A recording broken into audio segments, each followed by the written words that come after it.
J'entre dans le salon. On me dit « Il est mort ».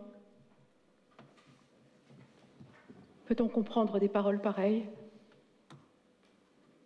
Pierre est mort. Lui que j'ai vu partir bien portant ce matin. Lui que je comptais serrer dans mes bras le soir. Je ne le verrai que mort. Et c'est fini. À jamais. Je répète ton nom. Encore et toujours. Pierre. Pierre. Pierre. Mon Pierre. Non. Hélas. Cela ne le fera pas venir. Il est parti pour toujours, ne me laissant que la désolation et le désespoir.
« 30 avril 1906.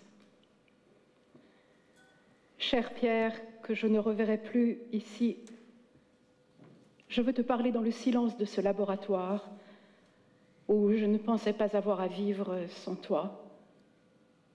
Et d'abord, je veux me souvenir des derniers jours que nous avons vécus ensemble. Je suis partie à Saint-Rémy vendredi avant Pâques. C'était le 13 avril. Je pensais que cela ferait du bien à Irène et qu'il serait plus facile d'y garder Ève sans sa nourrice. Tu as passé la matinée, autant que je me souviens, à la maison et je t'ai fait promettre de nous rejoindre samedi soir. Tu es parti au laboratoire comme nous allions à la gare et je t'ai reproché de ne pas me dire adieu. Le lendemain, je t'attendais à Saint-Rémy sans être très sûre de te voir. J'ai envoyé Irène à ta rencontre, à bicyclette. Vous êtes arrivés tous deux. Irène en pleurs parce qu'elle était tombée et qu'elle s'était blessée le genou. Pauvre enfant, ton genou est presque guéri. Mais ton père, qui l'a soigné, n'est plus avec nous. J'étais heureuse d'avoir Pierre là. Il se chauffait les mains devant le feu que j'avais allumé pour lui dans la salle à manger, et il riait de voir Ève approcher comme lui les mains du feu pour les frotter ensuite. Nous t'avons fait manger de la crème que tu aimais. Nous avons dormi dans notre chambre avec Ève. Tu m'as dit que tu aimais mieux ce lit que l'autre de Paris. Nous dormions blottis l'un contre l'autre, comme d'ordinaire, et je t'ai donné un petit fichu d'Ève pour couvrir ta tête. Ève était derrière nous, sur son panier. Je l'ai bercée dans la nuit quand elle s'est réveillée, et je n'ai pas voulu que tu te lèves comme tu le voulais. Le lendemain, Beau temps, tu es allé dès ton lever voir la campagne. Puis nous partîmes tous chercher du lait à la ferme du bas. Tu riais de voir Ève aller dans toutes les ornières du chemin et monter sur les parties caillouteuses de la route.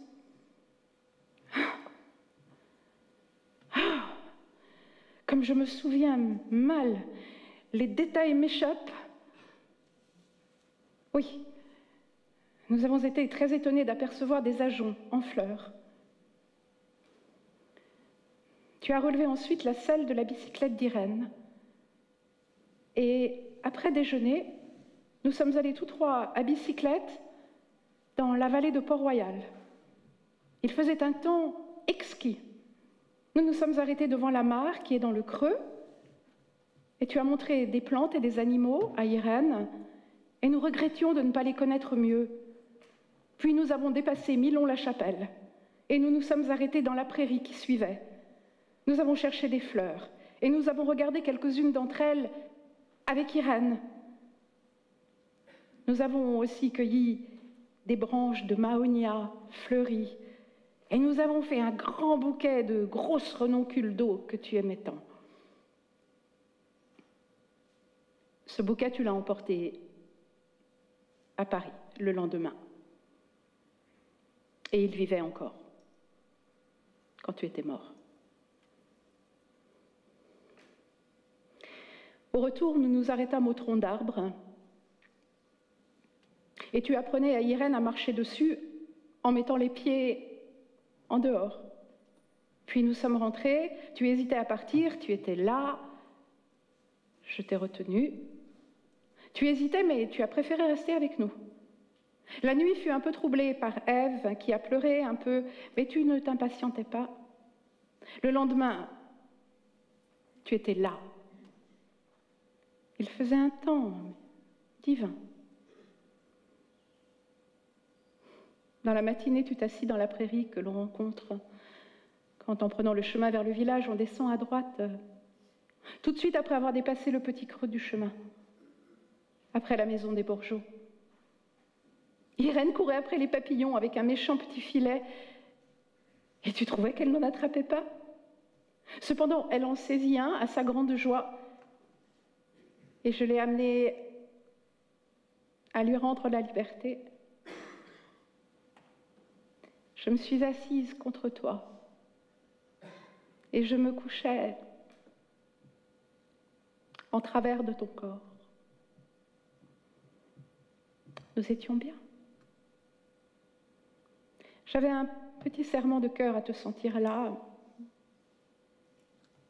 mais je te sentais cependant heureux. Et moi-même, j'avais ce sentiment que j'avais fréquemment éprouvé les derniers temps, que rien plus ne nous troublait. Je me sentais calme et pleine d'une douce tendresse pour l'excellent compagnon qui était là avec moi. Je sentais que ma vie lui appartenait. Mon cœur débordait d'affection pour toi, mon Pierre. Et j'étais heureuse de sentir que là, auprès de toi, dans ce beau soleil et devant la vue divine de la vallée, rien ne me manquait. Cela me donnait courage et foi dans l'avenir. Et je ne savais pas qu'il n'y avait plus d'avenir pour moi.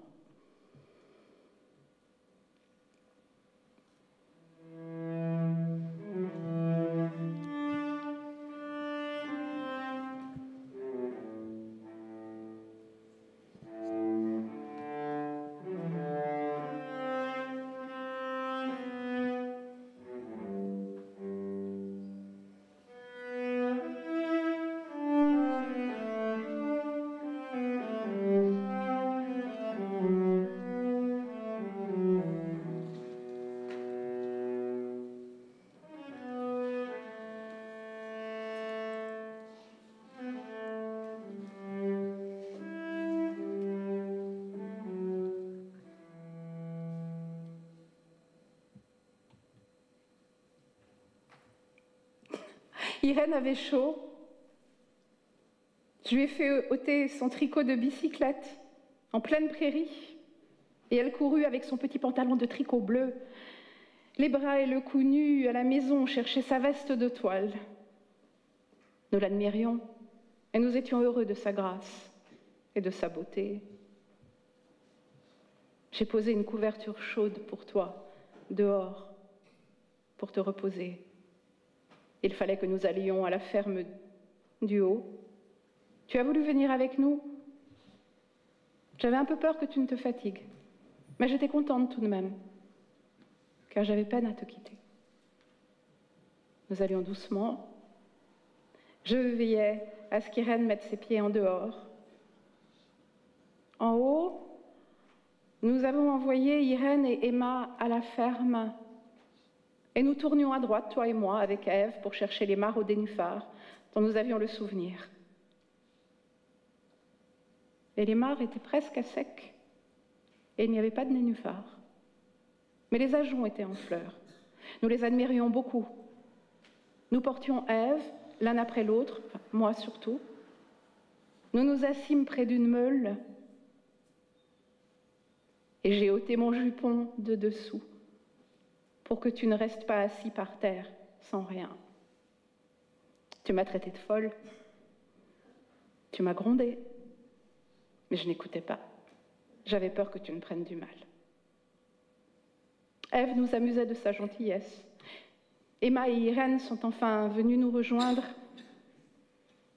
On voyait de loin la blouse de toile d'Irène, et il se faisait tard. Nous descendîmes par le chemin, au travers du bois. Nous y trouvâmes quelques pervenches, ravissantes, et des violettes. Une fois rentrée, tu as voulu partir. J'en ai eu beaucoup de peine, mais je n'ai pas pu m'y opposer, c'était nécessaire. Je t'ai fait dîner rapidement, et tu es parti.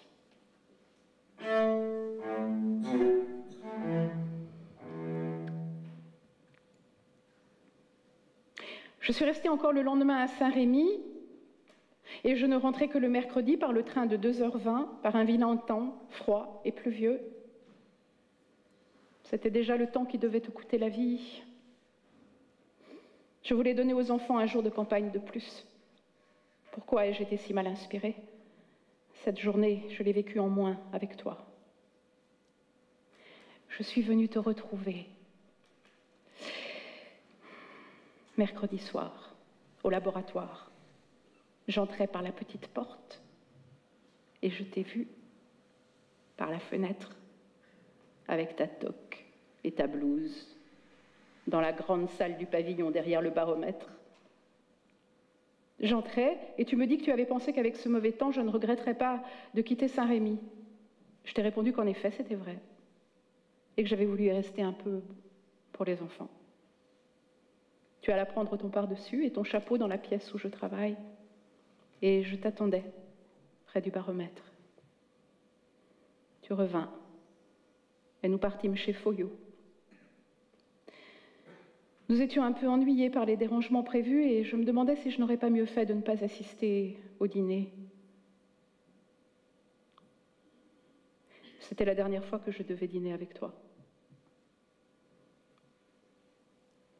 Nous entrâmes, je causais avec Madame Rubens, je ne me suis retrouvée près de toi qu'à table. Nous étions à un des coins de la table, Henri Poincaré entre nous. Je causais avec lui de la nécessité de remplacer l'éducation littéraire par une éducation plus rapprochée de la nature. Je lui ai parlé de l'article qui nous avait plu, mon Pierre. N'est-ce pas à Saint-Rémy que nous l'avions lu?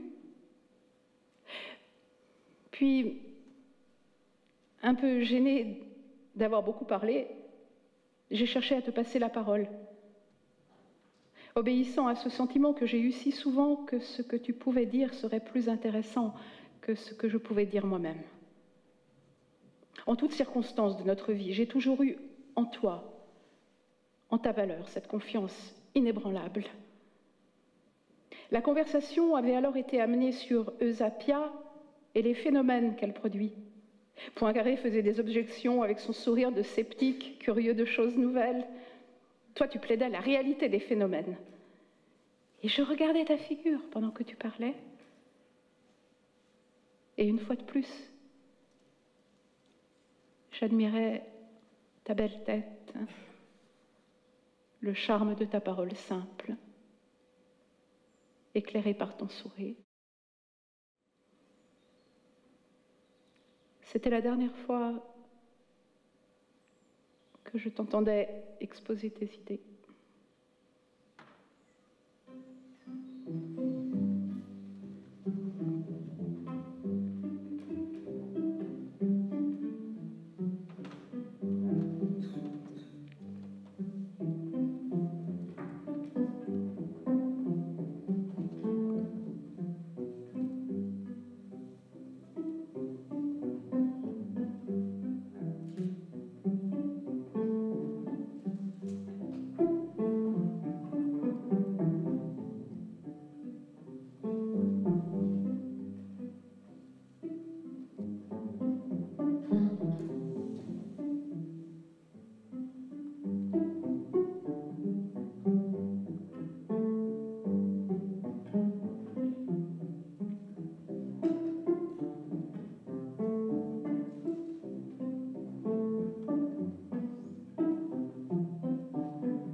Après dîner, nous nous retrouvâmes seulement au moment de partir.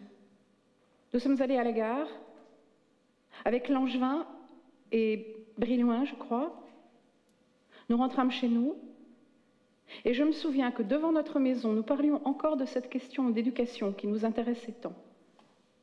Je t'ai dit que les gens à qui nous parlions n'avaient pas compris notre idée, qu'ils n'ont vu dans l'enseignement de sciences naturelles qu'un exposé de faits usuels, qu'ils n'ont pas compris qu'il s'agissait, selon nous, de donner aux enfants un grand amour de la nature, de la vie en même temps que la curiosité de les connaître. Tu disais comme moi, et nous avons senti qu'il y avait entre nous une compréhension mutuelle rare et admirable. Me l'as-tu dit à ce moment-là ? Je ne me souviens plus. Mais combien de fois ne m'as-tu pas dit, mon Pierre, nous avons vraiment en toute chose la même manière de voir ? Ou des phrases analogues dont les mots m'échappent maintenant. Et je te répondais, oui, Pierre, nous sommes tout à fait faits pour une existence commune. Ou quelque chose dans ce genre. Le souvenir de la fin de cette dernière journée m'échappe, hélas. Emma nous avait prévenu qu'Ève était mauvaise. Je t'ai fait ôter tes souliers pour éviter le bruit. La nuit, elle s'est réveillée et j'ai dû la bercer dans mes bras. Puis je la couchais entre nous deux. Je t'ai dit qu'elle avait besoin d'être réchauffée. Tu as dit quelques paroles m'engageant à la garder et à la consoler, puis tu l'as embrassée plusieurs fois. Elle s'est endormie peu après et j'ai pu la recoucher dans son lit. Irène a été réveillée par Ève, mais s'est rendormie facilement. Je ne me souviens pas très bien du lendemain matin. Emma est entrée et tu lui as reproché de ne pas tenir la maison suffisamment bien. Tu sortais, tu étais pressée, je m'occupais des enfants. Tu es partie, me demandant d'en bas si j'allais au laboratoire. Je t'ai répondu que je n'en savais rien et je t'ai prié de ne pas me tourmenter. Et c'est là-dessus que tu es partie. Et la dernière phrase que je t'ai adressée n'a pas été une phrase d'amour et de tendresse. Et je ne t'ai revu que mort.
Mon Pierre, je t'ai attendu des heures mortelles. On m'a rapporté des objets trouvés sur toi. Ton stylographe, ton porte-carte, ton porte-monnaie, tes clés, ta montre. Cette montre qui n'a pas cessé de marcher quand ta pauvre tête a reçu le coup mortel qui l'a écrasée. C'est tout ce qui me reste de toi, avec quelques vieilles lettres et quelques papiers. C'est tout ce que j'ai, en échange de l'ami tendre et aimé avec lequel je comptais passer ma vie. On me l'a apporté le soir. La première, j'ai embrassé dans la voiture ton visage, si peu changé. Puis on t'a transporté et déposé sur le lit dans la chambre du bas. Et je t'ai embrassé encore. Et tu étais encore souple et presque chaud. Et j'ai baisé ta chère main qui se pliait encore. On m'a dit de m'en aller pour t'ôter tes habits. Et j'ai obéi, abrutie. Et je ne comprends pas avoir été si folle. C'était à moi de retirer tes pauvres loques encore sanglantes. Personne d'autre ne devait le faire. Personne d'autre ne devait te toucher. Comment ne l'ai-je pas compris tout de suite? La compréhension m'est venue après. Et je pouvais de moins en moins me détacher de toi. Et je restais dans ta chambre de plus en plus. Et je caressais ta figure. Et je la baisais. Morne et affreuse journée. Le lendemain, arrivée de Jacques, sanglots et larmes. Puis tous deux, Jacques et moi, nous revenons constamment te voir. Et la première parole de Jacques à côté de ton lit, c'est « Il avait toutes les qualités, il n'y en avait pas deux comme lui. » Nous nous comprenions bien, Jacques et moi. Sa présence m'est un soulagement. Ensemble, nous restons près de celui dont nous avons été les plus chères affections.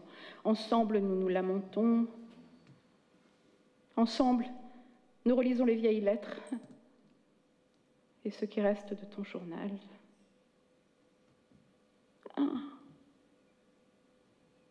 Je regrette bien que Jacques soit parti. Pierre, mon Pierre, tu es là, calme, comme un pauvre blessé qui se repose en dormant.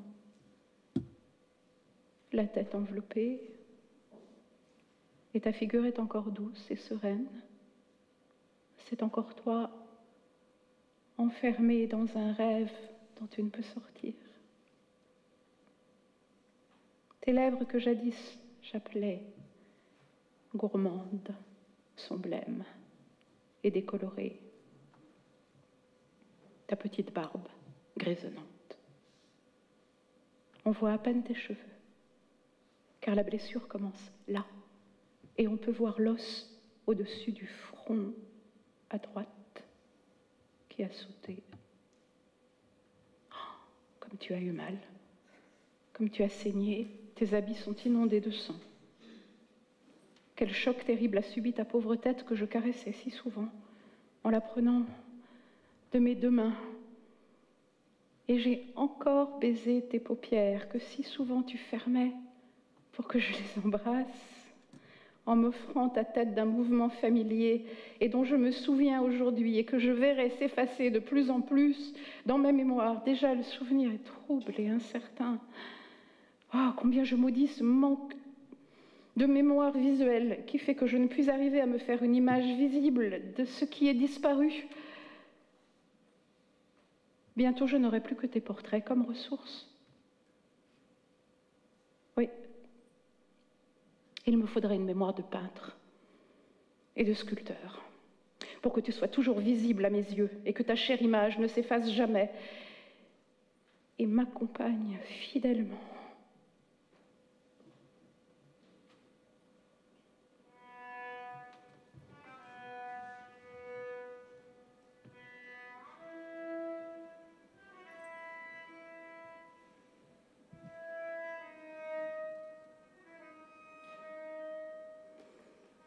Je suis navrée de sentir que tout ce que j'écris est froid et que je ne peux fixer par écrit le souvenir de ces heures atroces. Que puis-je donc espérer sauver du désastre et conserver pour l'avenir,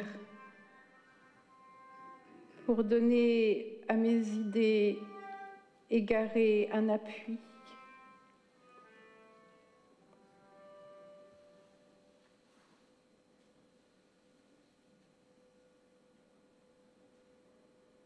« 1er mai 1906.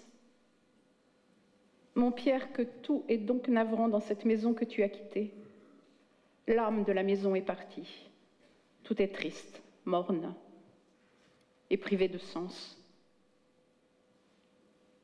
Nous t'avons mis en bière samedi matin et j'ai soutenu ta tête pour ce transport. N'est-ce pas que tu n'aurais pas voulu que ce soit un autre qui tienne cette tête? Je t'ai baisé, Jacques aussi, et aussi André. Nous avons mis le dernier baiser sur ta figure froide, mais toujours si chère.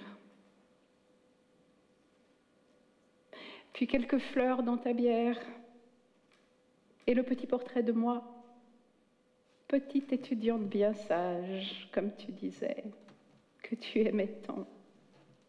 C'est ce portrait qui devait t'accompagner dans la tombe, car c'est le portrait de celle que tu avais choisie pour ta compagne, de celle qui a eu le bonheur de te plaire, tant que tu n'as pas hésité à lui faire l'offre de partager ta vie, alors que tu ne l'avais encore vue que quelques fois. Et tu m'as dit bien des fois que c'est la seule fois dans ta vie que tu as agi sans aucune hésitation, car tu avais la conviction absolue de bien faire. Mon Pierre, je crois que tu ne t'es pas trompé. Nous étions faits pour vivre ensemble, et notre union devait être. Hélas, elle aurait dû seulement durer plus longtemps.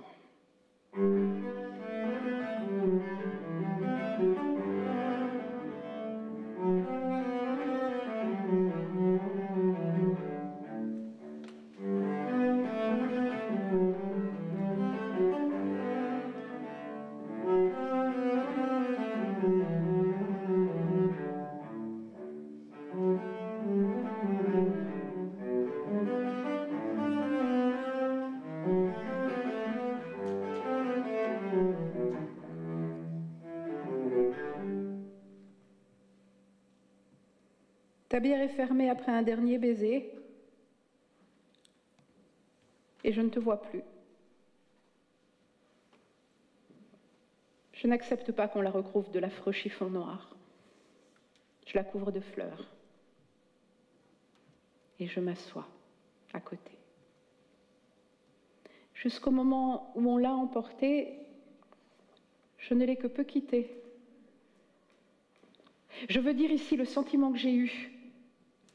J'étais seule avec ta bière et j'ai mis ma tête contre elle en y appuyant mon front. Et dans l'immense détresse où j'étais, je te parlais. Je t'ai dit que je t'aimais et que je t'avais toujours aimé de tout mon cœur. Je t'ai dit que tu le savais et que je t'avais fait l'offrande définitive de toute ma vie. Je t'ai promis que jamais je ne donnerais à un autre la place que tu avais occupée dans ma vie et que je tâcherais de vivre comme tu aurais voulu que je vive. Et alors, il m'a semblé que de ce contact froid de mon front avec ta bière, il me venait quelque chose comme un calme et l'intuition que je trouverais encore le courage de vivre.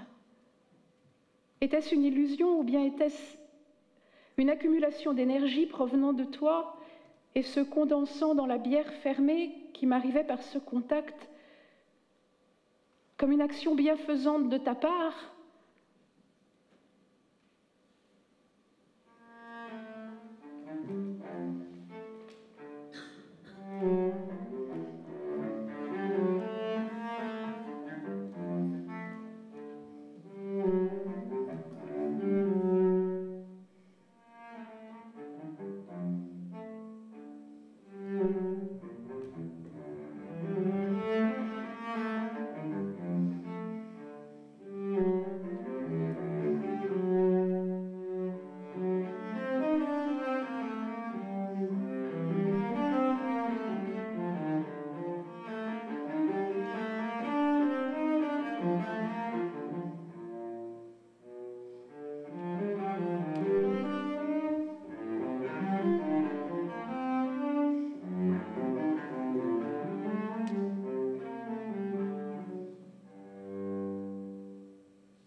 on vient te chercher.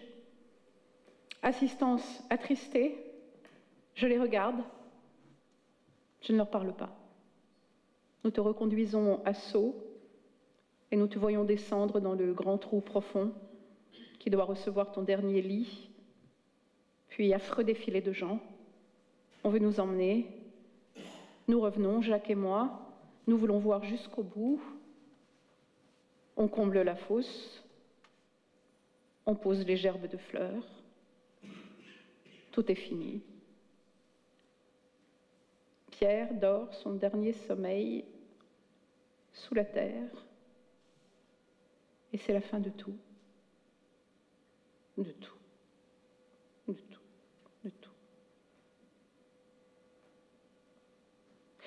N'est-ce pas, mon Pierre, que j'ai bien fait d'empêcher autour de ton convoi le bruit et les cérémonies que tu détestais? Tu as préféré, j'en suis sûre, partir ainsi, sans agitation, sans vaine protestation,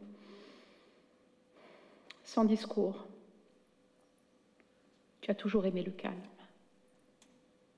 Et les 2 derniers jours de Saint-Rémy, tu m'as encore dit que cette tranquillité était bienfaisante. Je ne sais ce qu'a été la soirée et la nuit. Le lendemain, j'ai tout dit à Irène, qui était chez Perrin.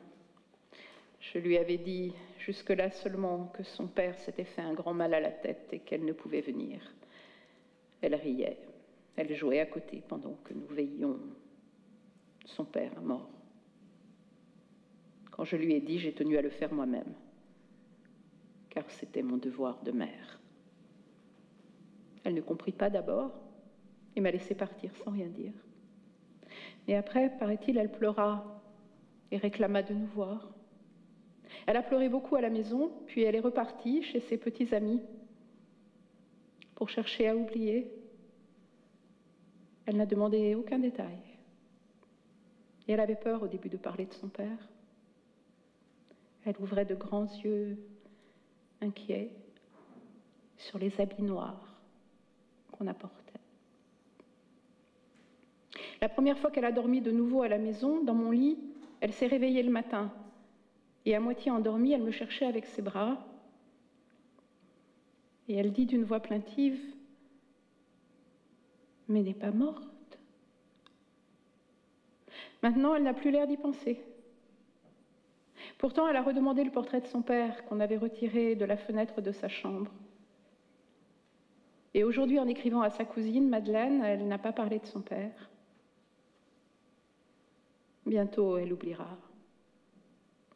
Complètement. Et d'ailleurs, savait-elle ce qu'était son père? Mais la perte de ce père pèsera sur son existence. Et jamais nous ne saurons le mal que cette perte aura fait. Car je rêvais, mon Pierre, et je te l'ai dit souvent, que cette fille qui promettait de te ressembler par la réflexion grave et calme deviendrait le plus tôt possible ton compagnon de travail et qu'elle te devrait le meilleur d'elle-même, qui lui rendra ce que tu aurais pu lui donner.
arrivée de Joseph et Bronia. Ils sont bons. Mais il y a trop de bruit dans cette maison. On voit bien que tu n'y es plus, mon Pierre, toi qui détestais le bruit. Irène joue avec ses oncles. Ève, qui pendant tous ces événements trottinait dans la maison avec une gaieté inconsciente, joue et rit. Tout le monde parle. Et moi, je vois des yeux de mon âme Pierre sur son lit de mort et je souffre. Et il me semble que je vois déjà arriver l'oubli, l'affreux oubli qui tue jusqu'au souvenir de l'être aimé. Et ma tristesse augmente. Et je m'absorbe dans la contemplation de ma vision intérieure. Maintenant, la maison est plus calme. Jacques et Joseph sont partis. Ma sœur partira demain. Autour de moi, on oublie. Quant à moi, j'ai des moments d'insensibilité à peu près complètes. Et ce qui m'étonne beaucoup, c'est que je peux par moments travailler. Mais les moments d'accalmie sont rares. Et c'est surtout un sentiment de détresse obsédante, avec des moments d'angoisse et aussi une inquiétude. Et quelquefois l'idée absurde que tout cela est une illusion et que tu vas rentrer. Oui. N'ai-je pas eu hier, en entendant fermer la porte d'entrée, l'idée absurde que c'était toi?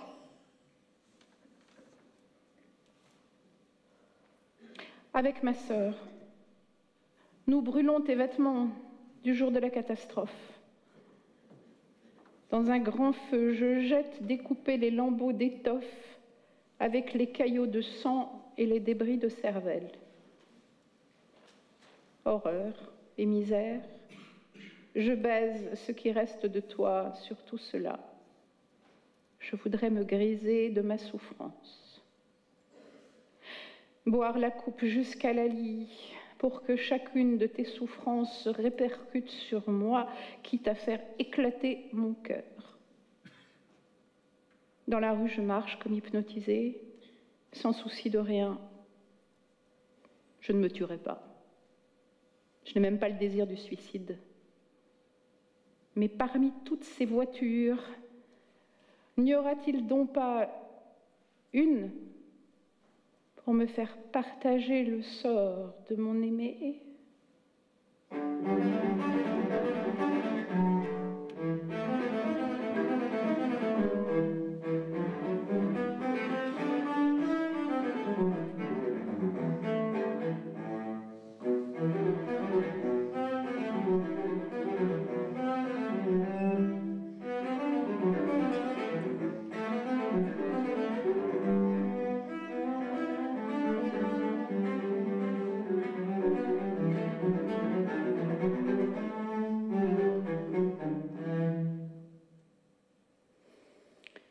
Dimanche matin, après ta mort, je suis allée au laboratoire la première fois avec Jacques.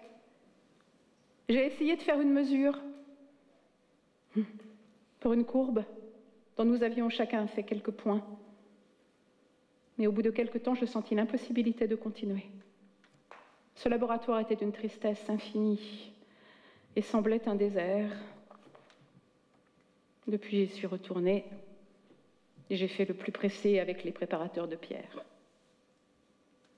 J'ai aussi fait quelques calculs pour débrouiller les dernières notes de ton cahier de laboratoire relatives au dosage de l'émanation. Et je me suis occupée de la courbe de décroissance de celle-ci. Tout cela varie avec le moment. Il me semble par moments que je ne sens rien et que je peux travailler. Et puis l'angoisse revient avec le découragement. On m'offre de prendre ta succession, mon Pierre, ton cours et la direction de ton laboratoire. J'ai accepté. Je ne sais si c'est bien ou mal. Tu m'as souvent dit que tu aurais voulu que je fasse un cours à la Sorbonne.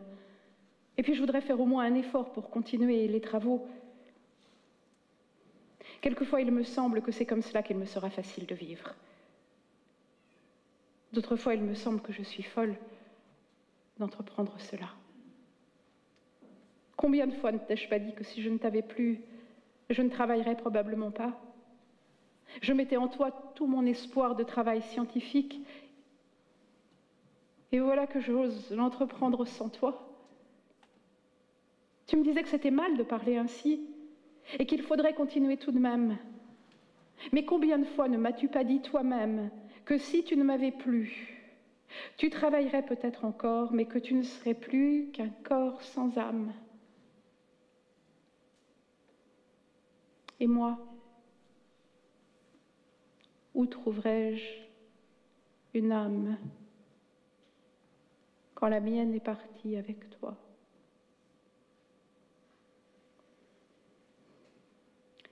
« 7 mai 1906.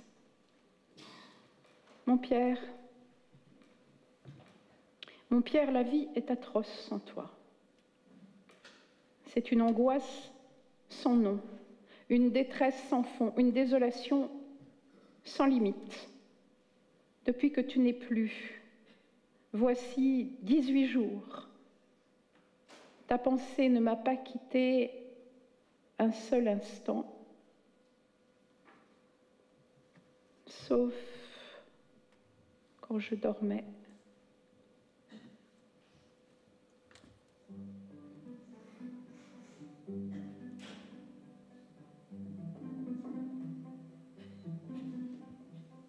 Pas un seul moment à l'état de veille, je n'ai cessé de songer à toi, et j'ai de plus en plus de peine à penser à autre chose et par conséquent à travailler.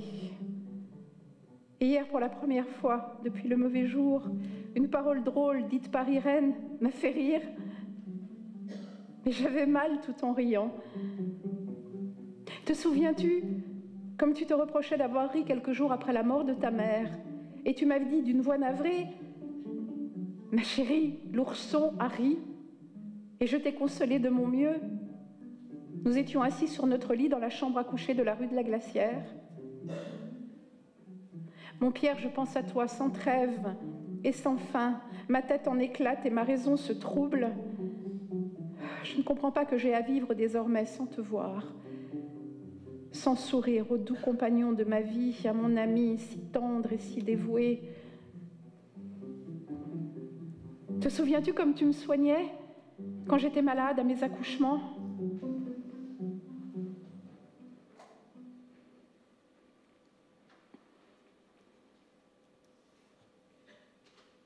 Mon Pierre, je t'aimais et je ne sais comment vivre sans toi. Depuis 2 jours, j'ai vu que les arbres ont des feuilles et que le jardin est beau. Ce matin, j'y ai admiré les enfants, qui étaient beaux. J'ai pensé que tu les aurais trouvés beaux aussi, et que tu m'aurais appelé pour me montrer les pervenches et les narcisses en fleurs. Hier, j'étais au cimetière, et je n'arrivais pas à comprendre les mots Pierre Curie gravés sur la pierre.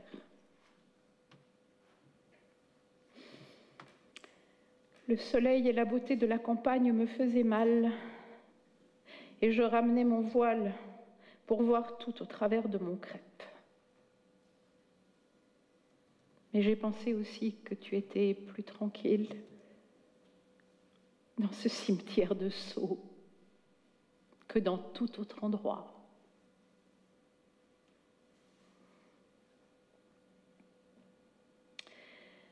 Mon Pierre, comme mon cœur se serre au souvenir de ta chère image, il me semble que l'effort de ma souffrance devrait suffire pour le rompre et pour finir ma vie de laquelle tu es parti.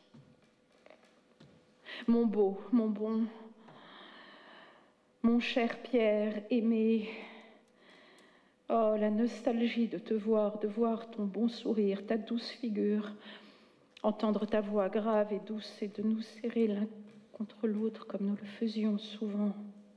Pierre, je ne peux pas. Je ne veux pas supporter cela. La vie n'est pas possible. Te voir sacrifier comme cela, toi, le plus inoffensif, le plus juste, le plus bienveillant, le plus dévoué. Oh Pierre, jamais je n'aurai assez de larmes pour pleurer cela, jamais je n'aurai assez de toutes mes pensées pour me souvenir, et tout ce que je peux faire et sentir est vain en présence d'un tel désastre.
J'essaie de me remettre à vivre.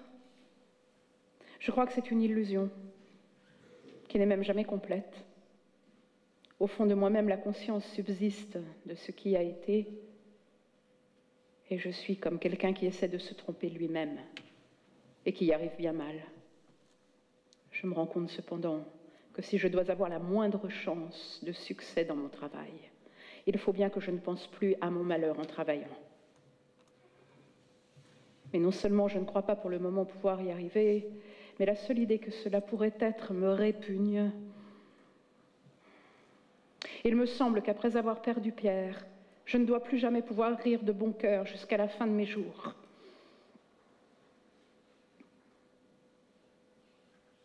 « 11 mai 1906, matin. Mon Pierre, je me lève après avoir assez bien dormi, relativement calme, et il y a à peine un quart d'heure de cela, voici que j'ai de nouveau envie de hurler comme une bête sauvage.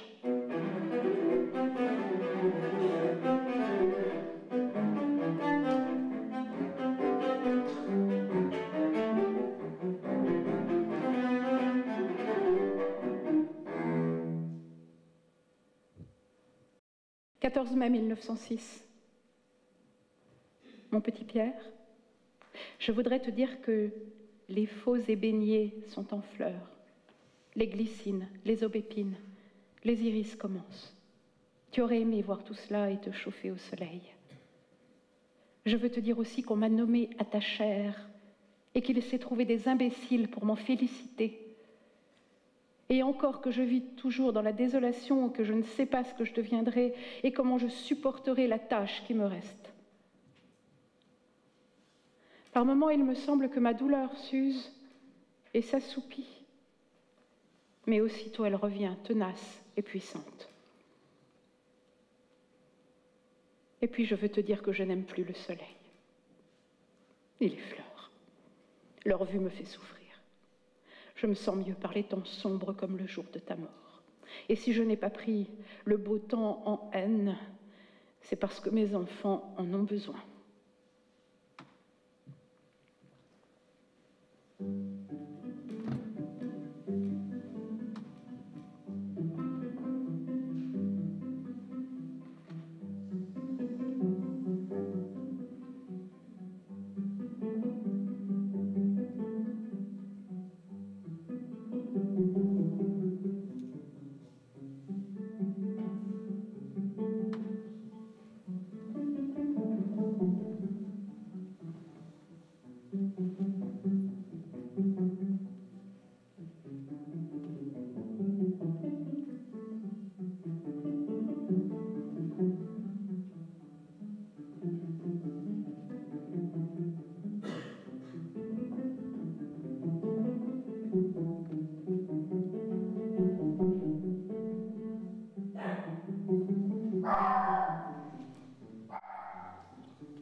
Dimanche matin, je suis allée à la tombe de mon Pierre.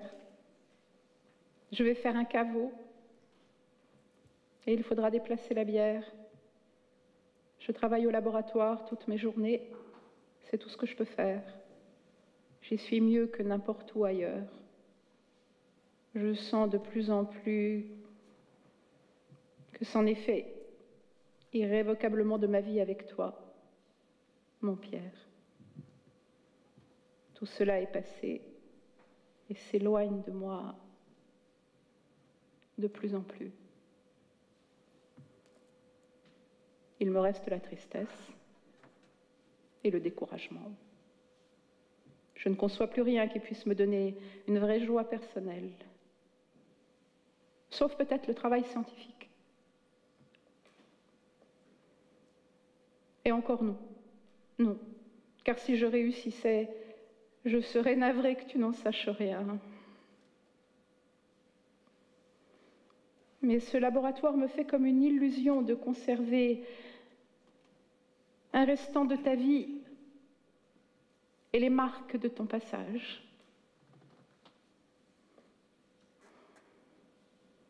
J'ai retrouvé un petit portrait de toi à côté de la balance. Portrait d'amateur, certes, et pas du tout une œuvre d'art, mais d'une si jolie expression souriante que je ne puis le voir sans que des sanglots me soulèvent la poitrine, puisque jamais plus je ne reverrai ce doux sourire.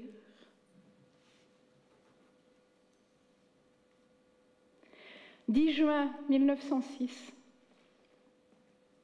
Je pleure beaucoup moins, et mon chagrin est moins aigu. Pourtant, je n'oublie pas. Tout est morne autour de moi. Les préoccupations de la vie ne me laissent même pas penser en paix à mon Pierre. J'ai pourtant cherché à faire un grand silence autour de moi, à me faire oublier par tout le monde. Malgré cela, je puis à peine vivre avec mes pensées. La maison, les enfants et le laboratoire me donnent des préoccupations constantes. Mais à aucun moment je n'oublie que j'ai perdu Pierre. Seulement je puis à peine concentrer ma pensée sur lui. Et j'attends avec impatience le moment où je pourrai le faire.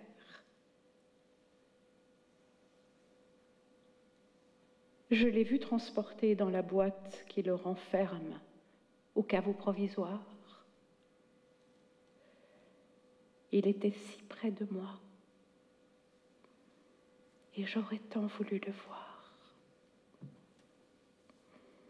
Cette boîte qui renferme ce que j'avais de plus cher au monde, comme je regrette qu'on va de nouveau la sceller sous terre.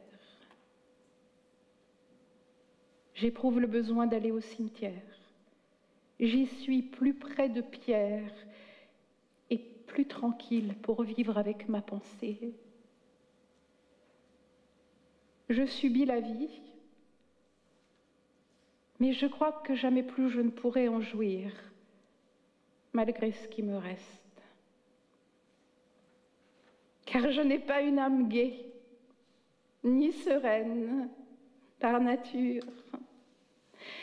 Et je me raccrochais à la douce sérénité de Pierre pour y puiser du courage. Et cette source est tarie. Tu étais l'incarnation du charme et de la noblesse et des dons les plus divins. Jamais je n'ai vu avant de te connaître un homme pareil à toi. Et jamais je n'ai vu depuis un être humain aussi parfait. Si je ne t'avais pas connu, je n'aurais jamais su qu'il fût possible de réaliser cela.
6 novembre 1906. Hier, j'ai fait le premier cours de remplacement de mon Pierre. Quel navrement et quel désespoir. Tu aurais été heureux de me voir professer en Sorbonne, et moi-même je l'aurais fait si volontiers pour toi. Mais le faire à ta place, ô mon Pierre, pouvait-on rêver une chose plus cruelle? Et comme j'en ai souffert, et comme je me sens découragée, et sens bien que toute faculté de vivre est morte en moi, et je n'ai plus que le devoir d'élever mes enfants, et aussi la volonté de continuer la tâche acceptée. Peut-être aussi le désir de prouver au monde, et surtout à moi-même, que celle que tu as tant aimée avait réellement quelque valeur. J'ai aussi un vague espoir, bien faible hélas, que tu auras peut-être connaissance de ma vie de douleur et d'effort, et que tu m'en sauras gré, et qu'ainsi je te retrouverai peut-être plus facilement dans l'autre vie, s'il y en a une. Il faut, si cela était, que je puisse te dire que j'ai fait mon possible pour me montrer digne de toi. C'est là maintenant la seule préoccupation de ma vie. Je ne peux plus songer à vivre pour moi-même. Je n'en ai ni le désir, ni la faculté. Je ne me sens plus vivante du tout, ni jeune. Je ne sais plus ce que c'est que la joie, ni même un plaisir. Demain, j'aurai 39 ans, puisque je suis décidée à ne plus vivre du tout pour moi-même et à ne rien faire dans ce but. Il me reste probablement encore un peu de temps pour réaliser au moins en partie les tâches que je me suis imposées.